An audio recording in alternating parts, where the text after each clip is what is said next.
L'Éternel des armées l'agirait en disant, oui, ce que j'ai décidé arrivera. Ce que j'ai résolu s'accomplira. Je briserai l'Assyrien dans mon pays, je les foulerai aux pieds sur les montagnes, et son joug leur sera ôté, et son fardeau sera ôté de leur épaule. Voilà la résolution prise contre toute la terre. Voilà la main tendue sur toutes les nations. L'Éternel des armées a pris cette résolution qui s'y opposera. Sa main est étendue, qui la détournera. Amen. Nous lisons aussi dans Ésaïe 46.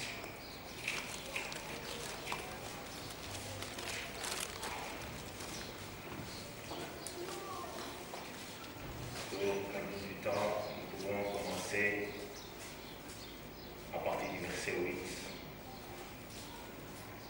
Ésaïe 46 à partir du verset 8. Souvenez-vous de ces choses et soyez des hommes, pécheurs, rentrez en vous-mêmes.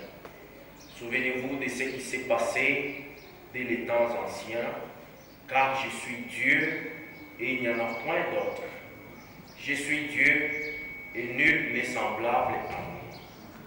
J'annonce dès le commencement ce qui doit arriver, et longtemps d'avance ce qui n'est pas encore accompli.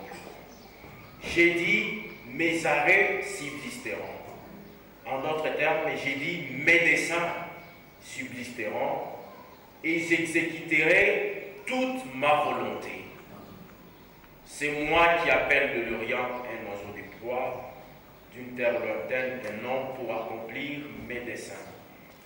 Je l'ai dit et je les réaliserai. Je l'ai conçu et je l'exécuterai. Écoutez-moi, gens endurcis de cœur, ennemis de la droiture.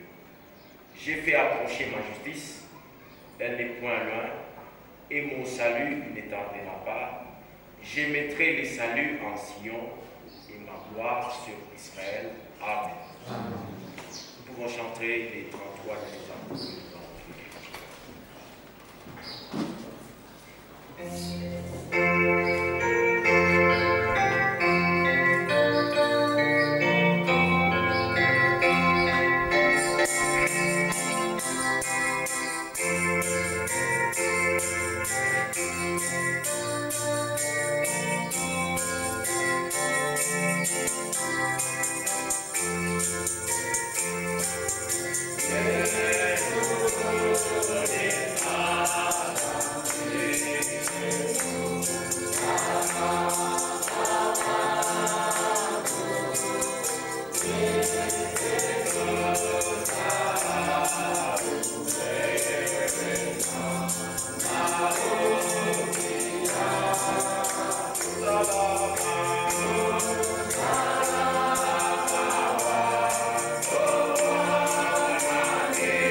Merci, Père Céleste, pour ces grands privilèges que tu nous accordes encore ce soir, de nous retrouver devant ta présence bénie, pour t'écouter, toi le seul vrai Dieu, pour écouter les paroles de vérité, les paroles de la vie éternelle.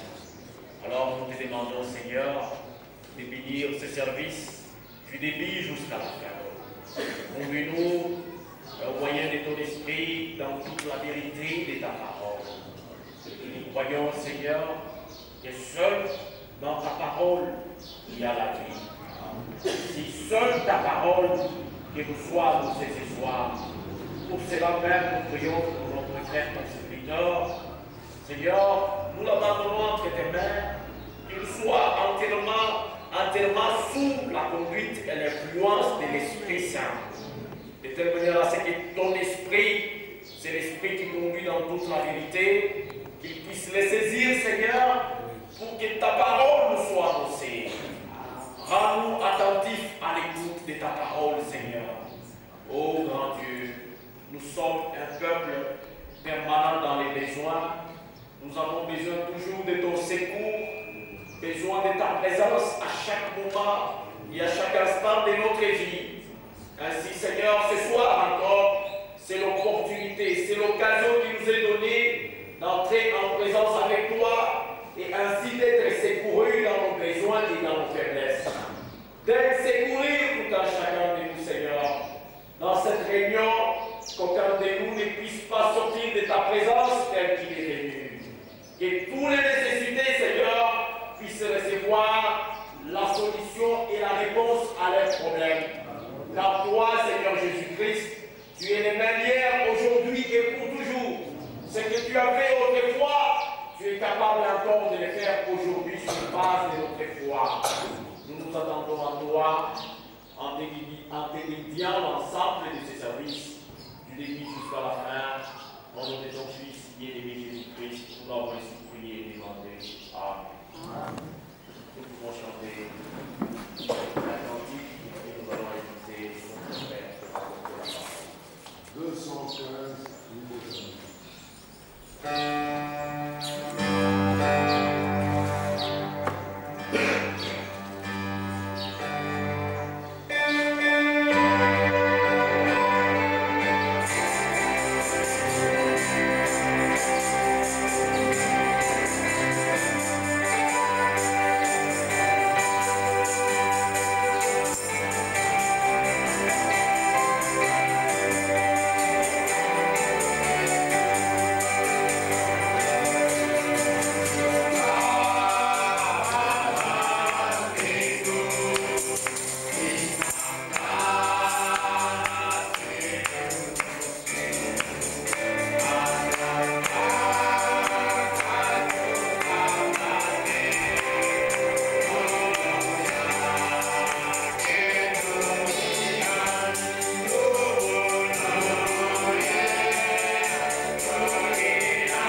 Nous vous saluons ce soir très fraternellement dans le saint précieux nom de notre Seigneur Jésus-Christ. Amen.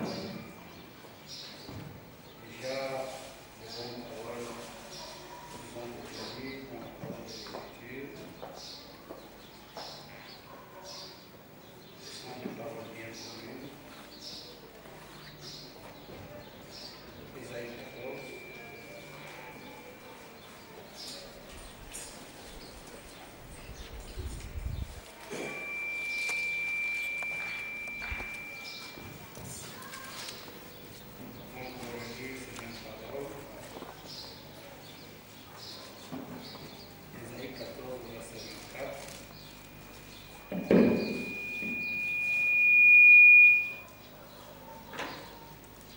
L'Éternel des armées l'a juré en disant, oui, ce que j'ai décidé arrivera, et ce que j'ai résolu s'accomplira. Mes bien-aimés, il n'y a rien qui arrive dans la marche de l'Église, même dans la marche du peuple d'Israël, qui soit en dehors de ce que Dieu avait déjà annoncé dans son plan. Parce que tout était déjà annoncé à l'avance. Et Dieu ne fait pas de dessein ou de plans de dernier moment. Dieu n'a rien oublié pour revenir et ajouter quelque chose à son plan. Mais il a tout conçu à l'avance. Et ce que nous voyons arriver Et ce qui s'accomplit devant nous, c'est ce qui avait déjà été conçu dans le plan de Dieu. Et c'est pourquoi la Bible dit au verset 27, « L'Éternel des armées a pris cette résolution, qui s'y opposera? Sa main est étendue, qui la détournera? » Vous savez, mes frères, personne ne peut changer le programme de Dieu. Personne ne peut changer le dessein de Dieu. Personne ne peut ajouter quelque chose au dessein conçu à l'avance.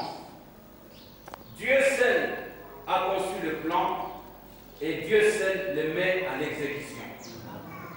Si nous pouvons ajouter quelques paroles en rapport avec ceci, l'Écriture nous dit dans Ésaïe 25,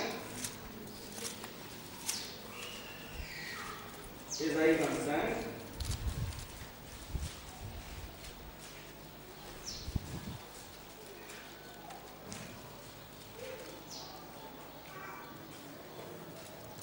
au verset 2, nous lisons.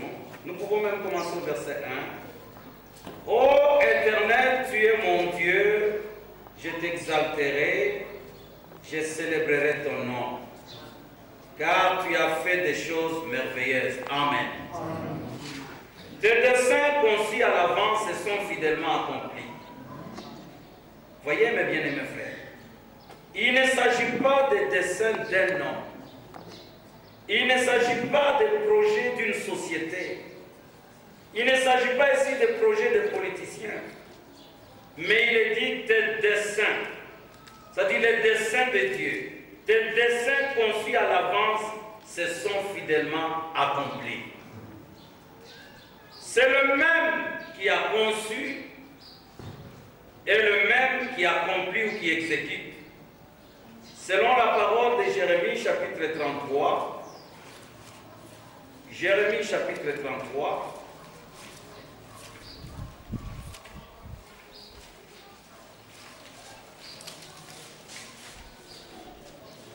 nous lisons au verset 1. La parole de l'Éternel me fit adresser à Jérémie une seconde fois en ces mots, pendant qu'il était encore enfermé dans les cours de la prison. Ainsi parle l'Éternel qui fait ces choses, l'Éternel qui les conçoit et les exécute. Amen. Lui dont le nom est éternel. Il dit, invoque-moi et je te répondrai. Je t'annoncerai des grandes choses, des choses cachées que tu ne connais pas. Amen. Ici, Dieu lui-même est à l'œuvre. C'est pourquoi l'homme de Dieu, William Branham, avait prêché un sujet, Dieu est son propre interprète. C'est-à-dire la parole que Dieu annonce, les prophéties bibliques, toutes les promesses qui sont consignées dans la parole, n'exigent pas une explication, n'exigent pas une interprétation, car Dieu lui-même qui les a conçus, il est le même à les exécuter. Oui, mes bien-aimés frères, voilà pourquoi il commence d'abord par concevoir un plan et il commence par annoncer les choses qui doivent arriver. C'est pourquoi dans Ésaïe 46, il nous a été lu, dans Ésaïe 46,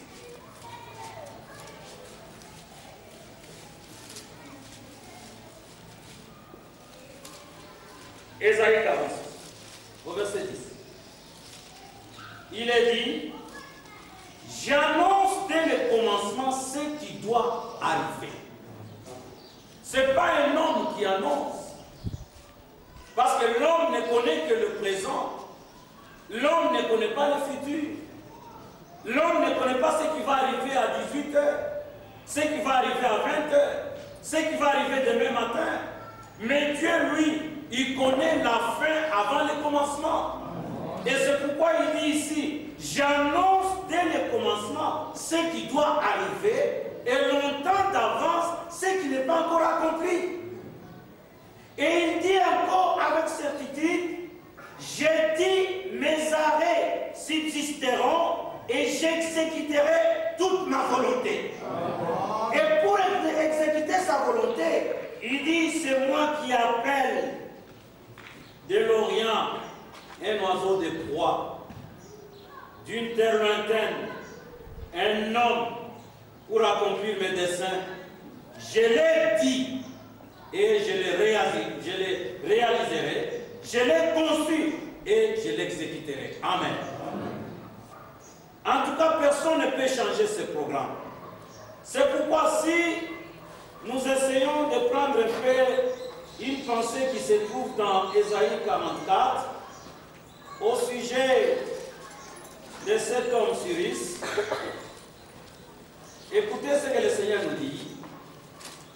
En rapport avec ce que nous venons de lire, celui qui appelle de loin un oiseau de proie pour exécuter ou pour accomplir sa volonté. Alors, il dit dans Ésaïe 44, au verset 28, j'ai dit de Cyrus. Et ce qui est très important, et vraiment, qui peut encore nous fortifier, c'est que partout, c'est Dieu lui-même qui parle, et c'est Dieu lui-même qui exécute. Ici, il dit, j'ai dit de Cyrus, il est mon berger. Et il accomplira toute ma volonté. Il dira de Jérusalem qu'elle soit rebâtie et du temple qu'il soit fondé. Amen. Amen. Ça encore, c'est une résolution divine. Et si Dieu a déjà pris une telle résolution pour que Jérusalem soit rebâtie, qui peut détourner cette résolution? Qui peut s'opposer à cette résolution divine? Et c'est pourquoi la Bible dit au chapitre 45, verset 1, ainsi parle l'Éternel à son roi Cyrus, qu'il tient par la main pour terrasser les nations devant lui et pour relâcher les ceintures des rois, pour lui ouvrir les portes, afin qu'elles ne soient plus fermées. Il dit, je marcherai devant toi, j'aplanirai les chemins montueux, je romprai les portes des reins et je briserai les verrous de fer. Je te donnerai des trésors cachés, des richesses enfouies, afin que tu saches que je suis l'Éternel qui t'appelle par ton nom, les dieux d'Israël. Amen. Amen. Mais bien aimé, ici, quand Dieu prend une résolution, nous comprenons que personne ne s'y oppose. Et quand Dieu appelle un oiseau de proie d'une terre lointaine pour accomplir sa volonté, le même Dieu qui l'appelle, c'est le même qui aplani même les chemins. C'est le même qui enlève même tout obstacle de son chemin, afin que ce que Dieu avait déjà résolu puisse s'accomplir. Et ici, nous voyons que ce que Dieu avait dit au sujet de celui, c'était accompli à la lettre. C'est pourquoi, au verset 13 du chapitre 45, Dieu continue en disant, c'est moi qui ai suscité Cyrus dans ma justice, et j'aplanirai toutes ses voies. Il rebâtira ma ville et libérera mes captifs sans rançon ni présent, dit l'Éternel des armées. Amen. Oui, mes bien-aimés frères, ceci est arrivé selon la résolution divine. Et c'est pourquoi si nous revenons pour parler de notre salut, effectivement, le psalmiste nous dit ceci dans Psaume chapitre 73 ou 73. Psaume 73.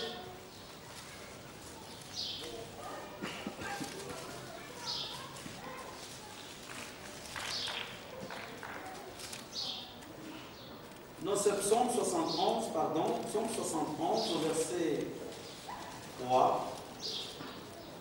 Gagnez le temps, verset 3, nous lisons. Sois pour moi un rocher qui me serve d'asile où je puisse toujours me retirer. Tu as résolu de me sauver, car tu es mon rocher et ma forteresse. Que l'Église dise Amen. Amen. Dieu a pris la résolution de te sauver, de me sauver, de nous sauver. Qui peut annuler cette résolution? Qui peut juste faire le contraire? Et quand Dieu conçoit ses desseins ou son plan, la Bible nous dit qu'il n'a pas de conseiller à côté de lui. Il n'a pas vraiment de conseiller. Selon que Paul l'a exposé, en se référant à la parole d'Ésaïe, on peut commencer par la parole d'Ésaïe, pour aller dans Romains chapitre 11.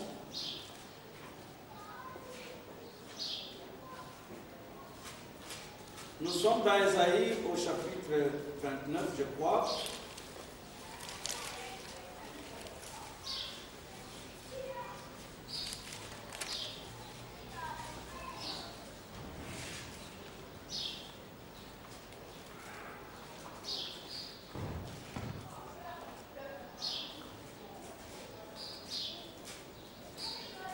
Vous allez m'excuser, ce n'est pas Ésaïe 29, c'est Ésaïe 40. Vous m'excusez, au verset 13, Ésaïe 40. Nous lisons ceci au verset 13. La Bible nous pose des questions. Qui a sondé l'Esprit de l'Éternel et qui l'a éclairé de ses conseils? S'il y en a parmi nous ce soir, qui lève seulement sa main. Mais moi je pense qu'il n'y a personne. Amen. Il n'y a personne. La Bible dit, qui a sondé l'Esprit de l'Éternel et qui l'a éclairé de ses conseils? Avec qui a-t-il délibéré pour en recevoir de l'instruction? Qui lui a appris les sentiers de la justice? Qui lui a enseigné la sagesse et fait connaître le chemin de l'intelligence? Personne. Personne, alors personne. Dieu était seul dans cette dispensation de l'éternité et il vivait dans la plénitude de vie, de lumière et d'esprit. Il avait tout en lui-même. Et quand il avait conçu le plan, il avait même prédestiné un agneau de sacrifice. Il a même immolé avant la fondation du monde. Et là, il t'avait élu, il m'avait élu, et il a même mis nos noms dans le livre de vie de l'agneau. Et maintenant, ce qui est arrivé, ou ce qui arrive, ce n'est que l'accomplissement de ses desseins. Oui, mes bien-aimés frères, Paul, en prenant cette parole d'Ésaïe 40, dans Romains chapitre 11, il reprend presque la même pensée. Oui, Romains chapitre 11, verset 33, nous lisons. Ici, il s'exclame l'homme de Dieu. Il dit, oh, profondeur de la richesse, de la sagesse et de la science de Dieu, que ses jugements sont insondables et ses voies incompréhensibles. Mais bien aimés, parfois, il nous arrive, il nous est difficile de vous expliquer même dans le moindre détail le plan et les desseins de Dieu. Et c'est qu'il nous faut seulement que Dieu veuille nous accorder la foi pour accepter tout ce qu'il a conçu et tout ce qu'il est en train de réaliser. Parce que c'est voies qui lui a donné le premier pour qu'il ait à recevoir en retour. C'est de lui, par lui toutes choses. À lui, la gloire dans tous les siècles. Amen. Oui, mes bien-aimés, lui-même a pris des résolutions sans être influencé par personne. Sans être influencé par personne. C'est pourquoi quand vous prenez la parole de Romains chapitre 9, là où nous trouvons le plan de l'élection, il nous est dit ceci. Il nous est dit ceci au verset 11. Voyez comment Dieu lui-même a pris des résolutions sans que personne ne lui ait indiqué quelque chose à faire. Lui-même agissait souverainement. Alors il nous est dit au verset 11, Romains 9, verset 11, car les enfants n'étaient pas encore nés, et ils n'avaient fait ni bien ni mal, afin que les desseins d'élection de Dieu subsistent sans dépendre des œuvres et par la seule volonté de celui qui appelle. Amen. Voyez qu'il a conçu ce plan, ce dessein, dépendamment de sa propre volonté. Et là, toi, tu n'étais pas là. Moi, je n'étais pas là. Tous ces grands hommes aujourd'hui n'étaient pas là. Tous ceux qui se prétendent être des saints pères, être des conducteurs, être des bergers, être des sacrificateurs, ils n'étaient pas là.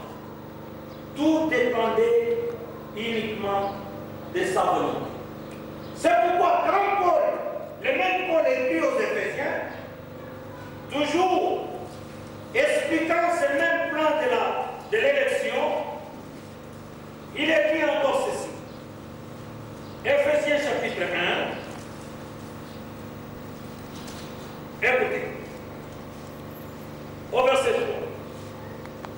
Béni soit le Dieu et Père de notre Seigneur Jésus-Christ, qui nous a bénis de toute bénédiction spirituelle dans les lieux célestes en Christ. Et ici, nous ne voulons pas nous inquiéter, même si nous sommes privés de biens matériels. Parce que cette pensée est accentuée beaucoup plus par les pentecôtistes qui prêchent l'évangile de la prospérité, jusqu'à dire même que si quelqu'un vit encore dans la misère, il est maudit, il n'a pas Dieu, il n'est pas connu de Dieu. Non, mes bien-aimés frères. Quelqu'un peut être vêtu en haillons, quelqu'un peut manquer une maison, quelqu'un peut manquer un emploi, quelqu'un peut manquer une voiture, mais quand il est en Christ, c'est déjà un homme béni. Parce que la Bible dit qu'il nous a bénis. Ce n'est même pas au futur, mais c'est au passé. Dieu nous a déjà bénis. Je ne sais pas si vous êtes prêts à recevoir cette parole. Dieu nous a déjà bénis. Et c'est là dans les lieux célestes en Christ. Alors, à cause de ces riches bénédictions spirituelles, Paul montre ici sa reconnaissance envers ses dieux. Il commence lui par dire, béni soit le Dieu et Père de notre Seigneur Jésus-Christ, qui nous a bénis de toute bénédiction spirituelle dans les lieux célestes en Christ. En lui, Dieu nous a élus avant la fondation du monde, pour que nous soyons saints et irréprochables devant lui. Il nous a prédestinés dans son amour. Alléluia. Il nous a prédestinés dans son amour à être ses enfants d'adoption par Jésus-Christ, pas selon les conseils des noms, pas selon les conseils des prédicateurs, pas selon ta volonté ou ma volonté, mais selon les bons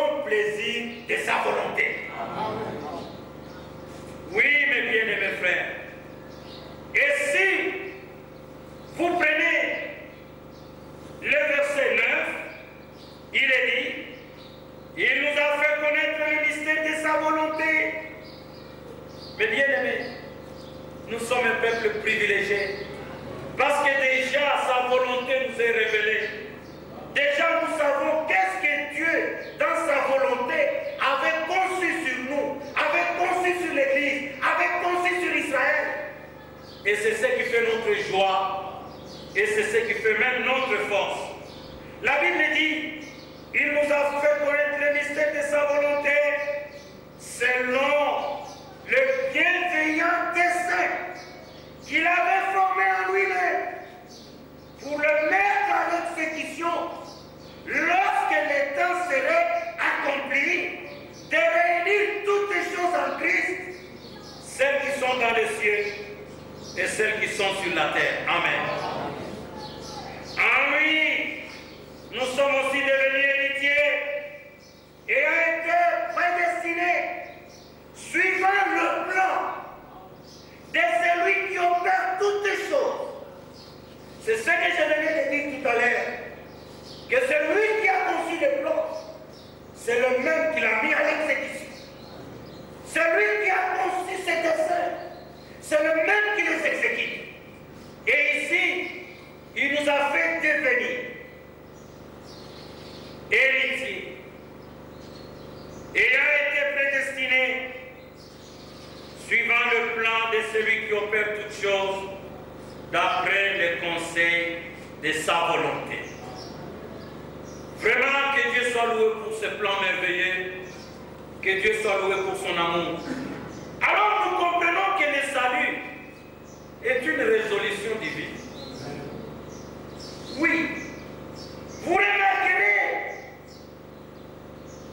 ce qui s'était passé dans les jardins d'Éden lorsque l'homme avait péché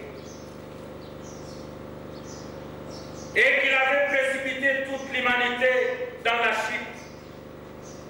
Jamais l'homme n'avait sollicité le salut à Dieu. Jamais l'homme n'avait supplié Dieu de les sauver. Parce que l'homme ne savait même pas qu'il y avait un plan de salut. Il ne savait pas. Quand Dieu faisait ou montait son plan, l'homme n'était même pas créé. Les anges n'étaient même pas créés. Parce qu'il y avait un plan pour la création. Il y avait aussi un plan pour le salut. Et là, il n'y avait aucune créature. Dieu était seul. Et lorsque l'homme était tombé, entraînant toute l'humanité dans la chute, Dieu lui-même avait pris la résolution de sauver l'homme. Il pouvait, parce qu'il est capable de tout, il pouvait prendre une autre résolution de créer un autre homme.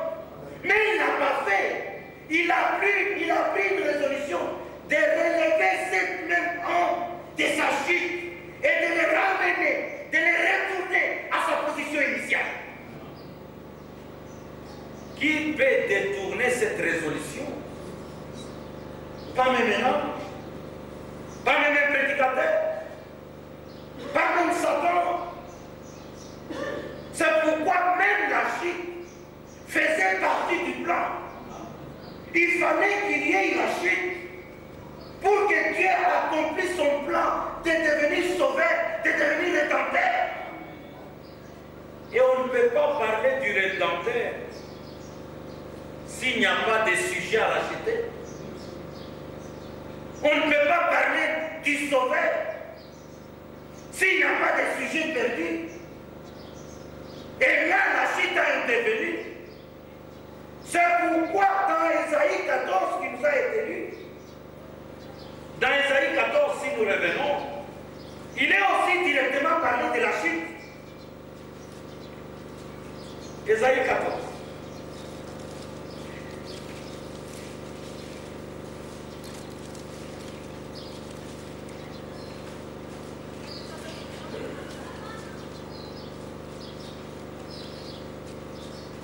Vous remarquerez que la chute arrive déjà au verset 12.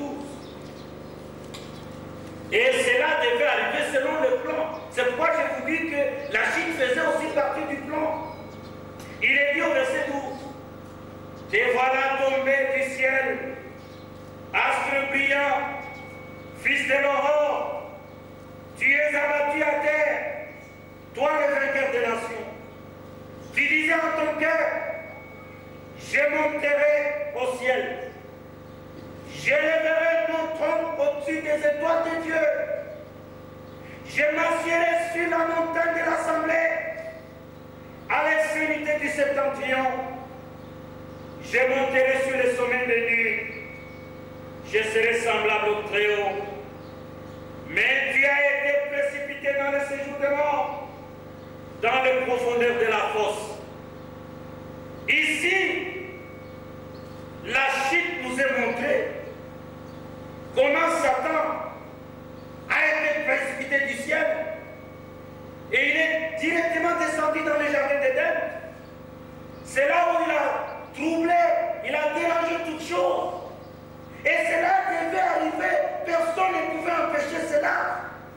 C'est pourquoi déjà au verset 24, l'Écriture dit, l'Éternel des armées l'agirait en disant, oui, ce que j'ai décidé arrivera, ce que j'ai résolu s'accomplira. Mais bien aimé, Dieu avait aussi décidé de la chute. Et c'est pourquoi la chute est arrivée. Et que Dieu soit loué. Le même qui a décidé de la chute, il est le même qui a décidé de notre salut. Et c'est pourquoi aujourd'hui, nous ne parlons pas du salut comme une légende. Nous ne parlons pas du salut comme une histoire. Mais nous parlons du salut comme étant une réalité. Parce que Dieu lui-même, pour nous sauver, devait venir en tant que parent rédempteur. Il devait venir dans la chute et dans la chair. Parce que la chute avait bel et bien eu lieu dans la chair. De même, les saluts devaient aussi avoir lieu dans la chair. Satan était incarné dans le serpent pour apporter la chute. Mais Dieu, lui, était en Christ pour nous apporter le salut. Oui, mes bien-aimés frères, c'est vraiment une résolution incontournable. C'est vraiment une résolution que personne ne peut détruire.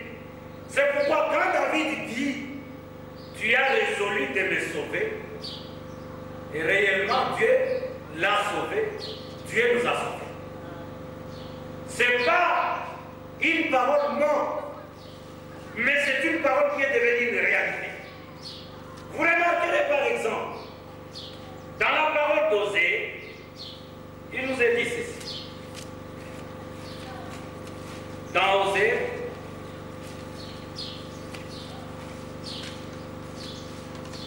donc comprenez que le salut c'est une résolution divine et nous ne pouvons rien y retrancher, nous ne pouvons rien y ajouter.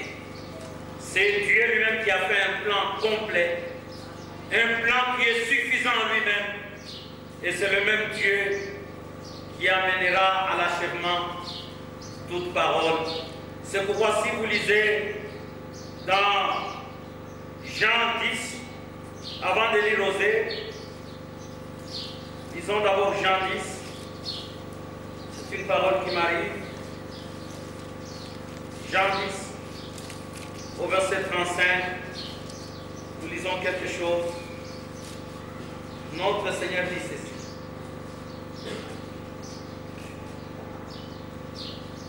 Jésus leur répondit, n'est-il pas écrit dans votre loi?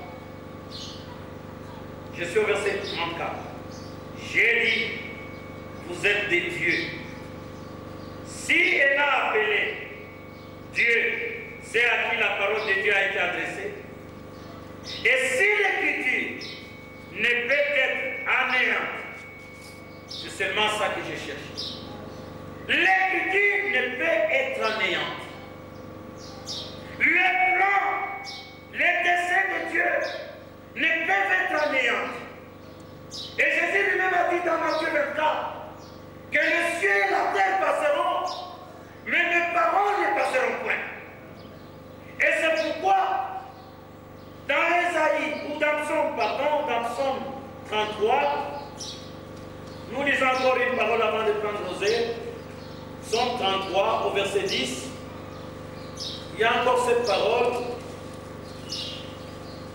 au verset 10, Psaume 33. L'Éternel renverse les desseins des nations. Dites-vous Amen. Effectivement, les projets des nations échouent déjà dans le domaine de la science, dans le domaine de la politique. Ils savent déjà que rien ne va. Ils savent déjà que toute chose arrive à sa fin. Ils n'arrivent même pas à relever l'économie. Ils n'arrivent même pas à établir une sécurité dont ils prennent. Il y a des troubles partout. Il y a des dévaluations partout. Il y a des guerres partout. Et Dieu a raison de dire, ou David a raison d'écrire, l'Éternel renverse les desseins des nations. Il anéantit les projets de perte. Mais les desseins de l'Éternel subsistent à toujours. Et le projet de son cœur, de génération en génération. Heureuse la nation dont l'Éternel est Dieu. Heureux le peuple qu'il a choisi pour son héritage. Oui, et par sa grâce, nous sommes un peuple choisi. Mes bien-aimés frères, comme nous parlons des résolutions divines, toi et moi, en réalité, nous n'avions pas le droit d'être appelés enfants de Dieu, d'être appelés l'épouse de Jésus-Christ, d'être appelés l'Église de Dieu. Comme il est écrit dans Osée, revenons maintenant au livre du prophète Osée, où nous lisons cette parole, déjà au chapitre 1.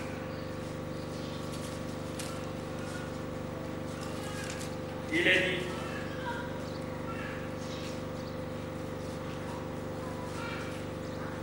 vous gagnez le temps pour commencer au verset 8, même au verset 9. Et l'Éternel dit, donne-lui le nom de l'eau-ami, car vous n'êtes pas mon père, et je ne suis pas votre Dieu. Et l'apôtre Paul écrit aux Éphésiens, leur montrant la résolution divine sur eux, leur montrant le plan de Dieu sur eux.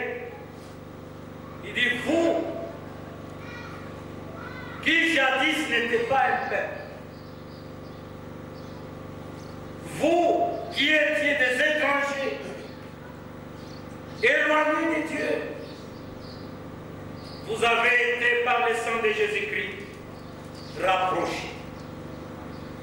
Mais bien aimés, ce nom nous convenait, le nom de l'eau-ami. Vous n'êtes pas mon peuple et je ne suis pas votre Dieu. Mais si nous continuons avec vous au chapitre 2, verset 1, il est dit, cependant le nombre des enfants d'Israël sera comme le sable de la mer, qui ne peut ni se mesurer ni se compter. Et au lieu de leur dire, vous n'êtes pas mon peuple, on leur dira, fils du Dieu vivant. Oui, l'apôtre Paul prend cette écriture de l'Ancien Testament. Dans Romains chapitre 9, il montre que ceci ne concernait pas seulement le peuple d'Israël, mais que ceci concernait aussi les païens. Voilà pourquoi il dit, Dieu ne nous a pas seulement appelés d'entre les Juifs, mais aussi d'entre les païens. Je suis dans Romains 9 au verset 24. Il dit, ainsi il nous a appelés, non seulement d'entre les Juifs, mais encore d'entre les païens. Selon qu'il est dit dans Osée, j'appellerai mon peuple celui qui n'était pas mon peuple. Et bien aimé, celle qui n'était pas la bien-aimée. Et là où on leur disait, vous n'êtes pas mon père, ils seront appelés fils du Dieu vivant. Amen. Oui, l'apôtre Pierre prend aussi cette même pensée. Dans sa première épître, au chapitre 2, à partir du verset 9, nous lisons: et c'est pourquoi nous devons accepter les résolutions divines sur nous. Ce que Dieu dit de nous, nous l'acceptons, nous recevons cela par la foi. La Bible dit, vous, au contraire, vous êtes une race élue, un sacerdoce royal, une nation sainte, un peuple acquis, afin que vous annonciez les vertus de celui qui vous a appelé des ténèbres à son admirable lumière. Vous qui autrefois n'étiez pas un peuple, et qui maintenant êtes le peuple de Dieu. Vous qui n'aviez pas obtenu miséricorde, et qui maintenant avez obtenu miséricorde. Ça, c'est aussi une résolution. Et c'est pourquoi, si vous prenez avec moi la parole de l'Ancien Testament, dans le livre du prophète Samuel, 1 Samuel chapitre 12, à partir du verset 22, nous lisons ceci. L'Éternel n'abandonnera point son peuple à cause par de nos bonnes œuvres, pas à cause de notre propre justice. Mais la Bible dit, à cause de son grand nom, car l'Éternel a résolu de faire de vous son père.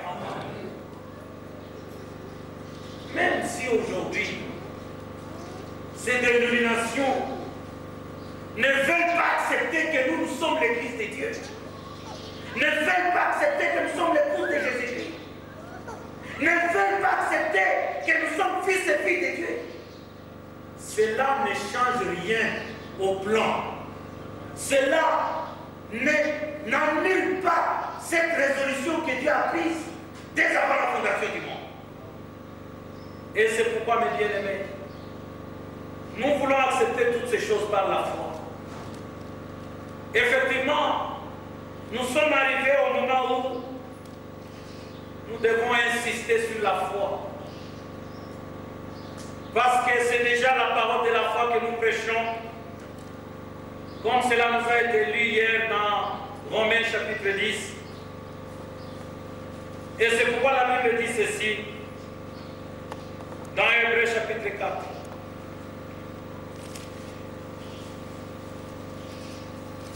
Si toi tu doutes encore,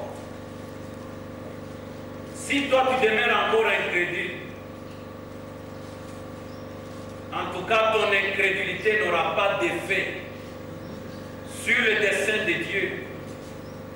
Ton incrédulité ne pourra jamais arrêter Dieu.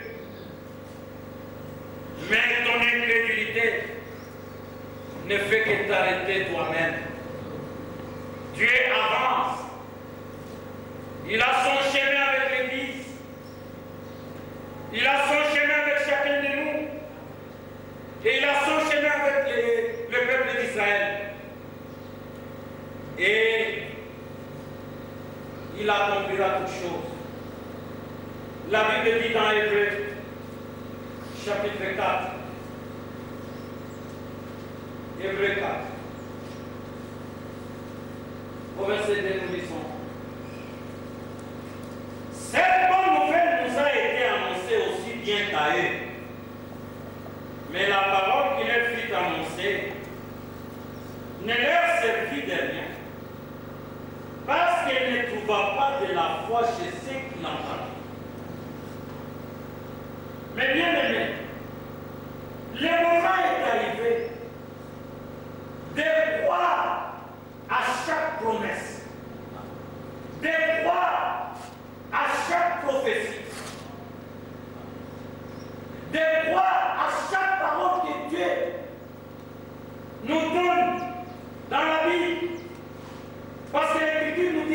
aussi dans le prophète Habakkuk.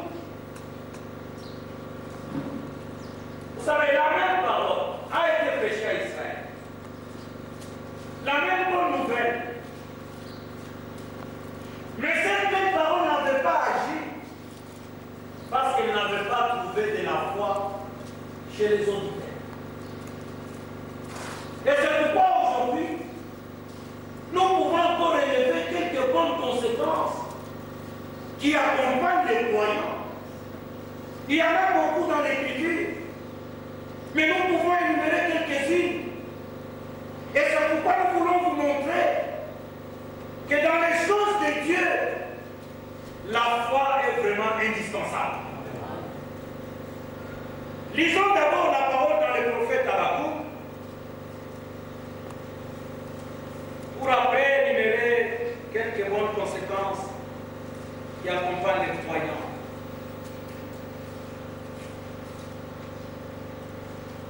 Et c'est pourquoi, si tu ne comprends pas les desseins de Dieu, ce que tu peux faire, c'est de garder, de fermer la bouche, de mettre la main à ta bouche et de contempler Dieu à l'être.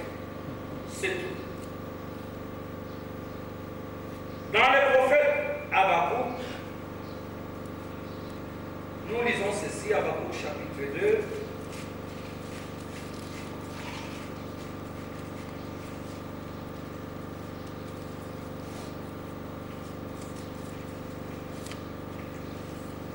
Habakkuk chapitre 2.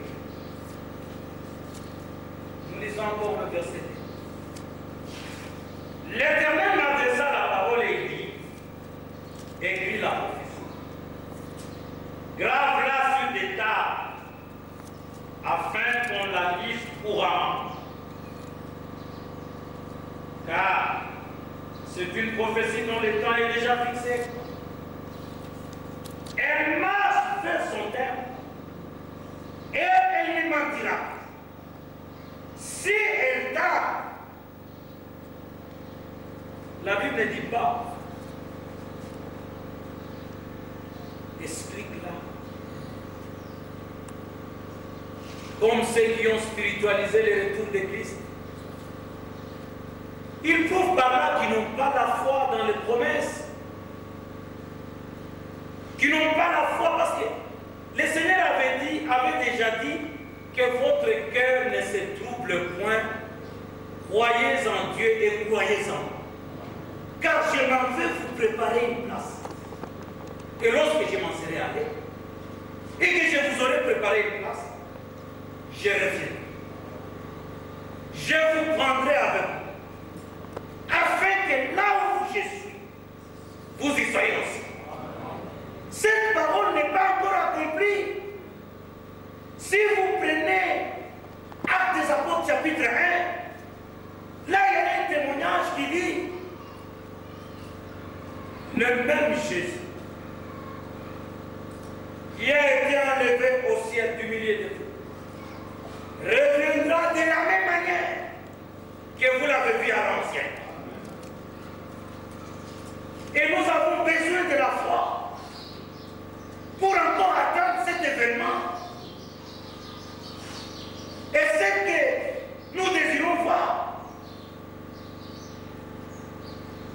c'est tout ce que Dieu a promis qui doit arriver avant l'enlèvement. Et nous voulons d'ailleurs, par sa grâce, passer de la foi à la vie. Nous ne voulons pas seulement demeurer à espérer, mais maintenant nous continuons à espérer.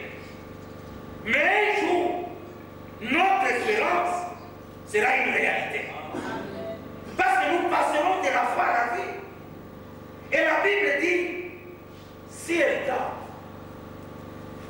il n'y a qu'une seule chose à faire, c'est l'attendre.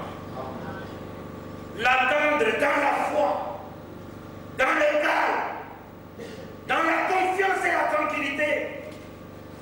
Car elle s'accomplira certainement. Amen. C'est pourquoi, mes bien-aimés, c'est vrai, personne ne peut produire la foi. La foi, c'est un don. C'est un cadeau que Dieu donne. Et la Bible dit, cela ne vient pas de vous, c'est le don de Dieu. La foi, c'est une révélation qui nous vient de Dieu.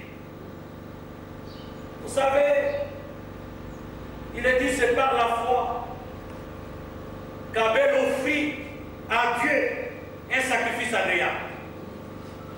Or, Abel n'était pas prêché. Il n'y avait rien d'écrit en ce moment-là. Et pour lui, cette foi était une révélation venant directement de Dieu. Et nous avons aussi, ce soir, besoin de cette même révélation. Et le Seigneur a dit à Pierre, je te dis que tu es zélé, Simon fils de Jonas, car ce ne sont pas la chair et le sang qui t'ont révélé cela, mais c'est mon Père qui est dans les cieux. La révélation ne vient pas d'un prédicateur. Même s'il peut dire, je vais vous faire comprendre, je vais vous expliquer, tant que Dieu n'a pas coordonné la révélation, personne ne comprend. Il faut que ce soit lui qui donne la révélation, qui ouvre l'entendement et l'intelligence, pour comprendre les Saintes Écritures, pour comprendre ce qu'il nous dit par son esprit. Et c'est ce dont l'Église a besoin ce soir. Oui, mes bien-aimés, la foi, c'est un don. La foi, c'est une révélation. C'est pourquoi les apôtres avaient prié dans Luc, disant, Seigneur, augmente-nous la foi. Ils avaient bien ciblé la chose. Parce que le Seigneur était même celui qui suscite la foi. Effectivement, Paul écrit aux Hébreux. Il dit, c'est lui qui suscite la foi et qui la conduit à la perfection.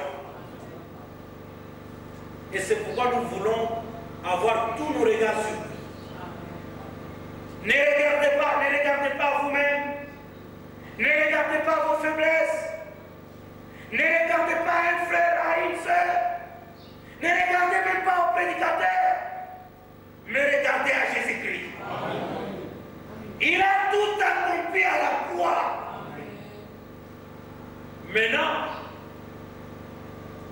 c'est de notre devoir de recevoir cela par la foi. Lui, il l'a déjà fait. La guérison, il l'a déjà accordé. Le salut, il l'a déjà accordé. La sanctification, il l'a déjà accordé. La justification, le pardon des péchés. Tout nous est déjà accordé. Quant à nous de recevoir tout cela par la foi. Et c'est pourquoi la Bible dit dans Jean chapitre 1, il nous est dit dans Jean chapitre 1,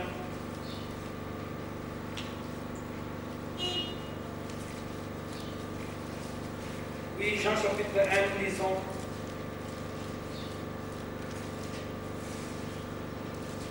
La Bible dit,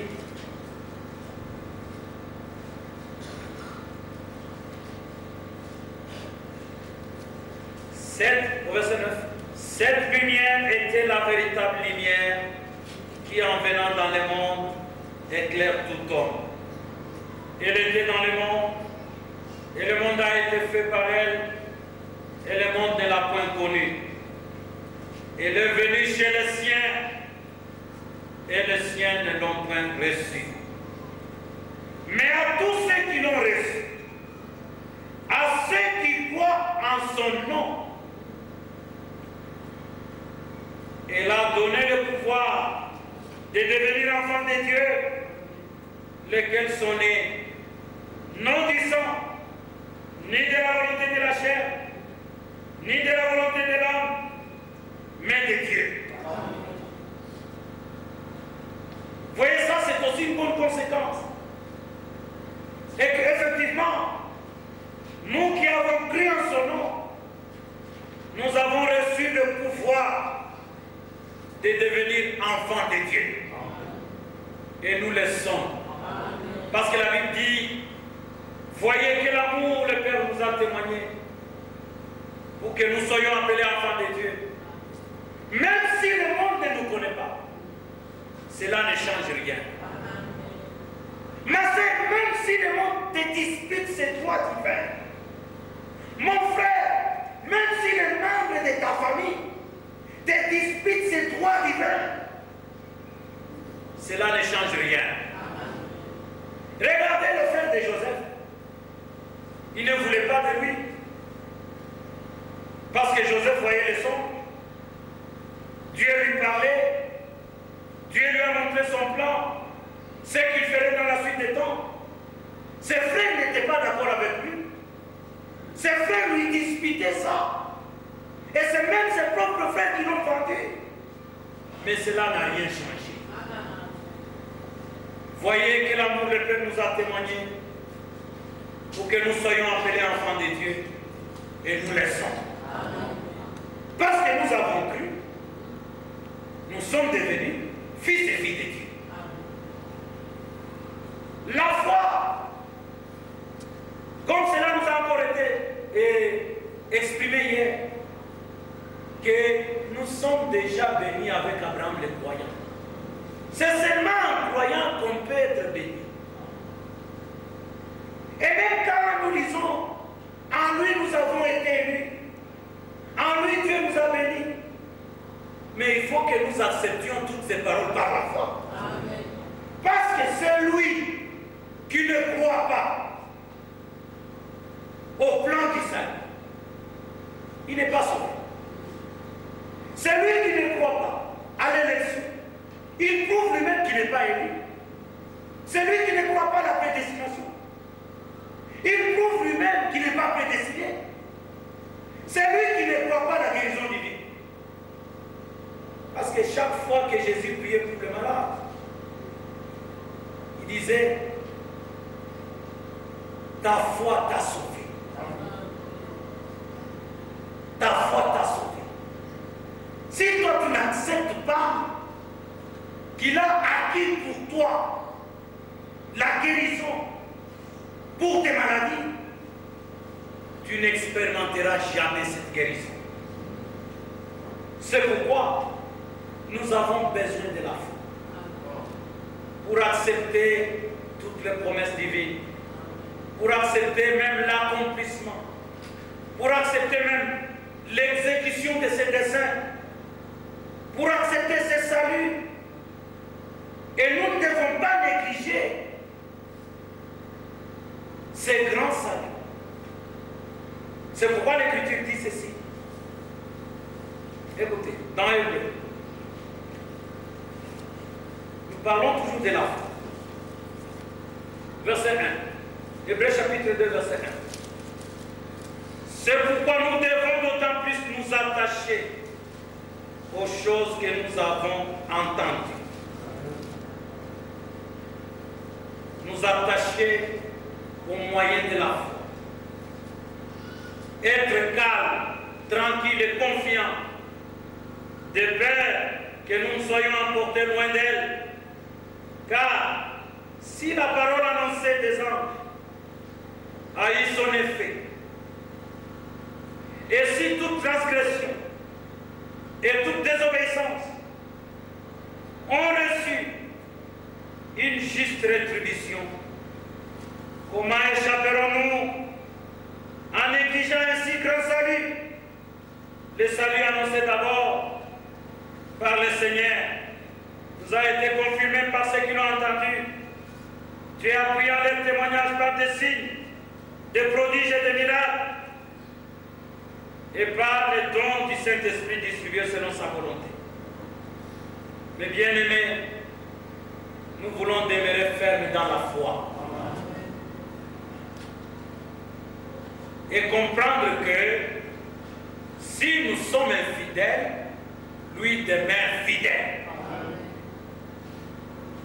Il a donné des promesses. Et vous savez, quand il donne la promesse,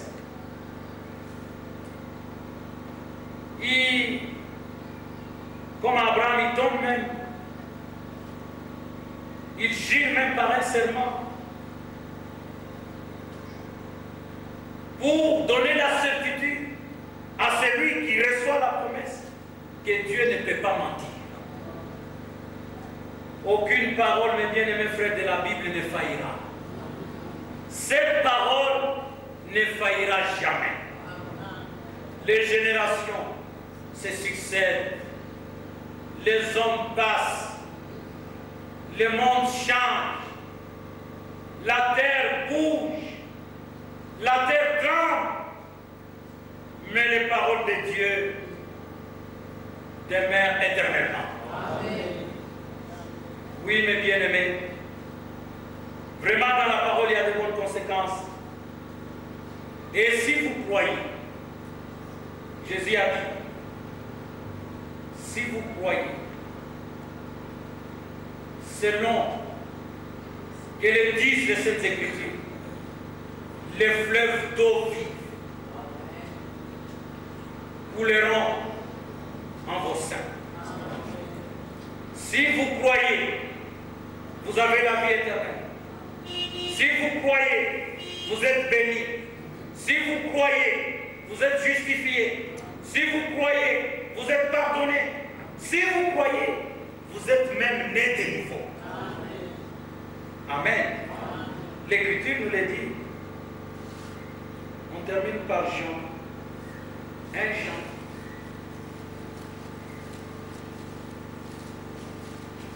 Chapitre 5. Verset 10.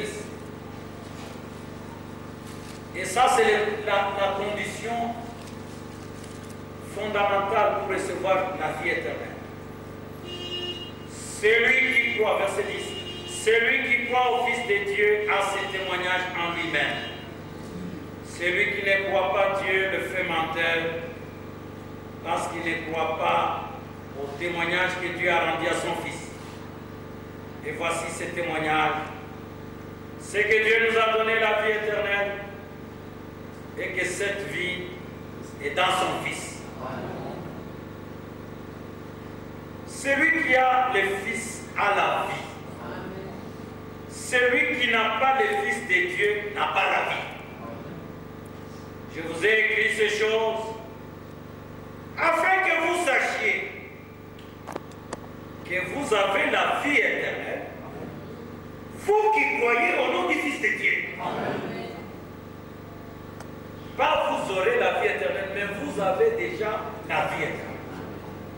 Et le verset 1 du chapitre 5, il est dit, quiconque croit que Jésus est le Christ est né de Dieu. Amen. Amen. Il n'y a rien que vous pouvez faire. C'est pourquoi Jésus avait dit, on lui avait posé la question. On lui avait posé la question dans Jean 6. On lui pose la question.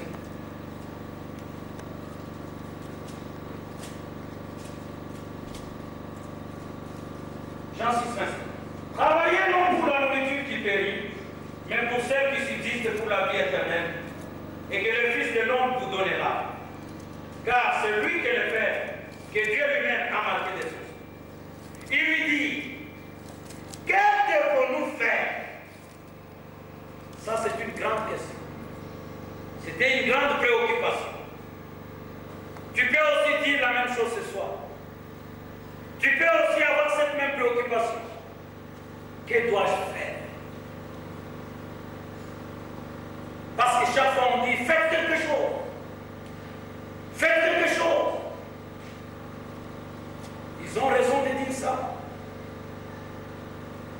Mais c'est quelque chose là, c'est quoi? Il lui dit, que devons-nous faire pour accomplir les œuvres de Dieu? Jésus leur répond, l'œuvre de Dieu, c'est que vous croyez en celui qui l'a envoyé. Et la vie éternelle dans Jean 17, au verset 3, la vie éternelle, c'est qu'ils te connaissent toi, le seul vrai Dieu, et celui que tu as envoyé, Jésus-Christ. Mais bien aimés, nous recevons tout par la foi. Que Dieu nous accorde encore à avoir plus de foi pour accepter tout ce qu'il nous dit, pour accepter chaque parole, pour accepter chaque promesse. Que Dieu vous bénisse. Amen. Et qu'il soit avec vous dans les Seigneur de Jésus.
tes desseins conçus en avance ne peuvent que s'accomplir fidèlement.